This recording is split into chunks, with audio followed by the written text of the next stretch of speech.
Michael, Okay. One, two, three, go. Sir Michael, so tell us what's the real reason behind lumalabas sa ito about Miss Universe Laguna and other Miss Universe Philippines, other Siniloan. municipalities like Ayan. Siniloan. Yeah, it actually came to our attention that there is a circulating page which says Miss Universe With Philippines. logo. With logo. Miss Universe Philippines Siniloan. Number one, our branding is red. Theirs is blue.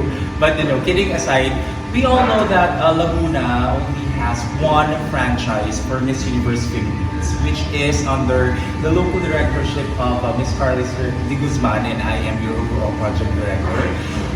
The province of Laguna has only one franchise, which encompasses all the local municipalities and cities.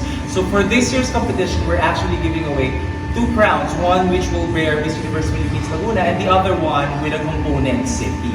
So with that circulating, in the spirit of the season, sana is let's all be kind, let's not spread fake news or mga ganitong chismis because it's Christmas time and we would like to address this by saying that there is only one legitimate page of Miss Universe Philippines Laguna, which is Miss Universe Philippines Laguna. We do not have any existing pages from various social media platforms. So, sana po ma-address natin ito properly at sana let's not support fake news. Guys, it's the end of 2024. And of course, we'd like to invite everyone to please watch a coronation night of Miss Universe Philippines Laguna happening on January 16, 2025 at the Enchanted Kingdom.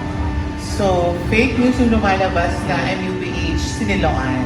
Ano naman yun? So, ano Is yan? direct- Kahit ka. Yes, that page is fake. So let's not support. The logo is also fake. The logo is also fake. It's not from our franchise, so fake ito. And yung katulad nga ng narinig natin from Miss Universe Philippines organization that we only have one franchise, which is Miss Universe Philippines Laguna. So, walang katotohanan. Indiana. Thank you very much and Merry Christmas to all.